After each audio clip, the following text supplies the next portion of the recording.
जय हिंद प्यारे छात्रों, नमस्कार। स्वागत है आप सभी का आज की इस वीडियोज में।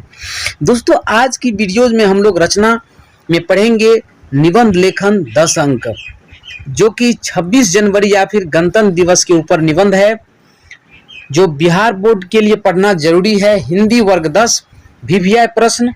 पहला निबंध पढ़ेंगे 26 जनवरी या फिर गणतंत्र दिवस पे। दोस्तों, यह वीडियो बहुत ही इंपॉर्टेंट है 10 अंक लाने के लिए। दोस्तों, निबंध से पहले देख लेते हैं कि ये आते कहाँ से हैं। जैसे संकेत बिंदुओं पर आधारित प्रश्न रहते हैं और जो निबंध लेखन होते हैं 10 अंक के होते हैं। उसके बाद प्रश्न संवाद या पत्र लेखन भी 5 अंक का होता है। तो इस वीडियो के बाद हम लोग पत्र लेखन भी पढ़ेंगे। 15 में से 10 अंक लाने के लिए इस वीडियो को देखना बहुत ज़रूरी है। इस टाइप के क्वेश्चन पूछे जाते हैं जो कि निबंध से आते हैं। तो सबसे पहले जानते हैं कि निबंध क्या है। निबंध को इंग्लिश में ऐसे बोलते हैं। ऐसे परिभाषा पूछा जाए तो ये होगा परिभाषा, वह रचना जो विचारपूर्वक क्रमबद्ध रूप से लिखी गई हो, निबंध कहलाता है। निबंध की परिभाषा पूछे तो वह रचना जो विचारपूर्वक क्रमबद्ध रूप से लिखी गई हो, निबंध कहलाता है। अब मैट्रिक में जो क्वेश्चन आते हैं, किस प्रकार से क्वेश्चन आपको पूछे जाते हैं बोर्ड परीक्षा में। जैसे प्रश्न रहेगा 1 नंबर का या फिर कोई भी नंबर हो सकता है, तो ऐसे रहेगा, निम्नलिखित में से किसी एक पर लगभग 250 शब्दों में निबंध लिखें। जैसे 26 जनवरी या फिर गणतंत्र दिवस के ऊपर कहेगा 200 के ऊपर, यानी कि 250 के आसपास लगभग 250 शब्दों में लिखें। तो इसमें संकेत बिंदु होगा। जैसे पहला होगा भूमिका। भूमिका अगर क नंबर में आपको रहेगा तो क नंबर यहाँ देना है। भूमिका में पढ़ते हैं 26 जनवरी के बारे में। गणतंत्र दिवस यानी 26 जनवरी 1950 भारत का महत्वपूर्ण राष्ट्रीय पर्व है। इस दिन भारत का यानी हमारे देश का नया संविधान लागू हुआ था। भूमिका में पढ़ लिए। अब दूसरा बिंदु क्या होगा वो देखते हैं। दूसरा बिंदु यहाँ आप देख रहे हैं बोल्ड किया हुआ है। अगर वो 4 नंबर में होगा, यानी इसे राष्ट्रीय पर्व क्यों कहते हैं, यह दूसरा बिंदु है। तो इसके आगे यहाँ पर डैश है कि 26 जनवरी का पर्व पूरे देश में मनाया जाता है, इसीलिए इसे राष्ट्रीय पर्व कहते हैं। यह दिन समूचे भारतवर्ष में बड़े उत्साह के साथ मनाया जाता है। प्रदेशों की सरकारें अपनी अपनी राजधानियों में अनेक कार्यक्रमों का आयोजन करती हैं। देश की राजधानी दिल्ली में इस राष्ट्रीय पर्व के लिए विशेष समारोह का आयोजन किया जाता है।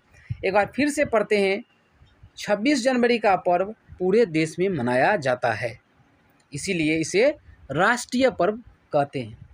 यह दिन समूचे भारतवर्ष में बड़े उत्साह के साथ मनाया जाता है।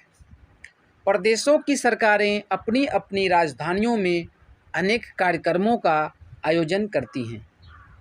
देश की राजधानी दिल्ली में इस राष्ट्रीय पर्व के लिए विशेष समारोह का आयोजन किया जाता है।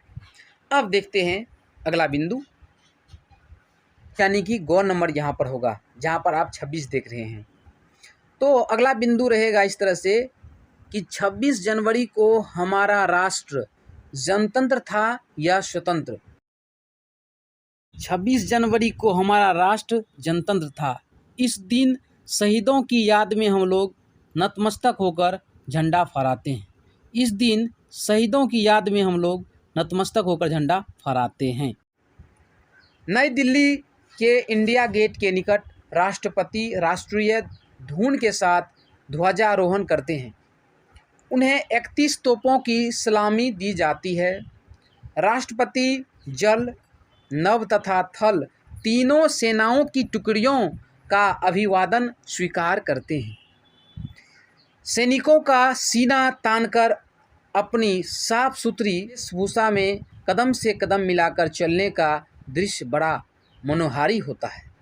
इस भव्य दृश्य को देखकर मन में राष्ट्र के प्रति असीम भक्ति तथा हृदय में असीम उत्साह का संचार होने लगता है।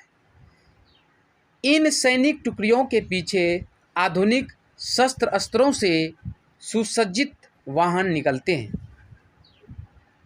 इनके पीछे स्कूल कॉलेज के छात्र छात्राएं एनसीसी की वेशभूषा में सज्जित कदम से कदम मिलाकर चलते हैं।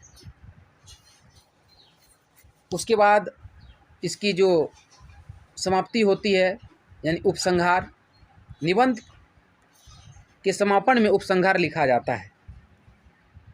मिलिट्री तथा स्कूलों के अनेक बैंड सारे वातावरण को देशभक्ति तथा राष्ट्र प्रेम की भावना से गुंजायमान कर देते हैं।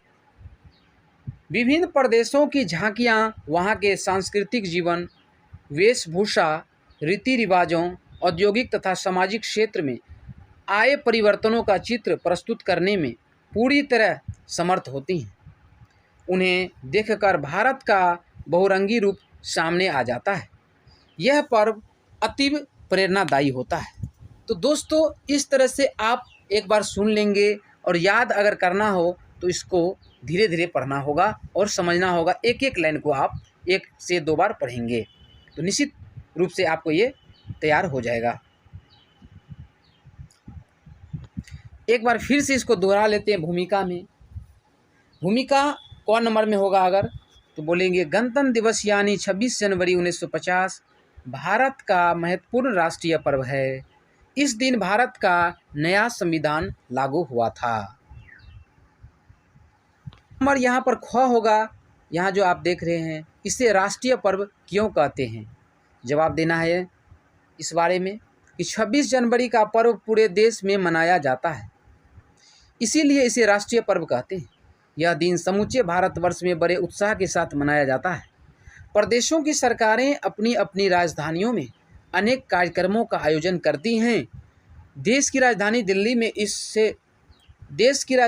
में इस राष्ट्रीय पर्व के लिए विशेष समारोह का आयोजन किया जाता है। पॉइंट नंबर ग होगा 26 जनवरी को हमारा राष्ट्र जनतंत्र था या स्वतंत्र तथा इस दिन नतमस्तक होकर क्यों झंडा फहराते हैं, इस बारे में लिखेंगे। 26 जनवरी को हमारा राष्ट्र जनतंत्र था, इस दिन शहीदों को याद में हम लोग नतमस्तक होकर झंडा फहराते हैं। नई दिल्ली के इंडिया गेट के निकट राष्ट्रपति राष्ट्रीय धुन के साथ ध्वजारोहण करते हैं। उन्हें 31 तोपों की सलामी दी जाती है। राष्ट्रपति जल, नभ तथा थल तीनों सेनाओं की टुकड़ियों का अभिवादन स्वीकार करते हैं। सैनिकों का सीना तानकर अपनी साफ सुथरी वेशभूषा में कदम से कदम मिलाकर चलने का दृश्य बड़ा मनोहारी होता है। इस भव्य दृश्य को देखकर मन में राष्ट्र के प्रति असीम भक्ति तथा हृदय में असीम उत्साह का संचार होने लगता है। इन सैनिक टुकड़ियों के पीछे आधुनिक शस्त्र अस्त्रों से यानी जो हथियार होते हैं युद्ध करने के लिए सुसज्जित वाहन निकलते हैं।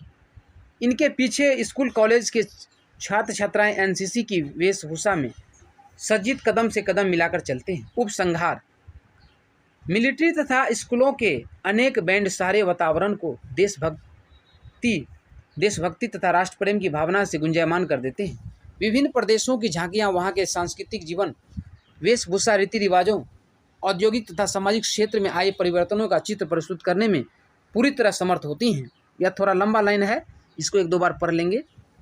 उन्हें देखकर भारत का बहुरंगी रूप सामने आ जाता है। यह पर्व अतीव प्रेरणादायी होता है। उपसंहार यानी जो अंत में लिखते हैं। तो दोस्तों, आज की वीडियो में हम लोगों ने पहला निबंध पढ़ा गणतंत्र दिवस या 26 जनवरी के बारे में। फिर मिलेंगे अगले निबंध को लेकर। धन्यवाद।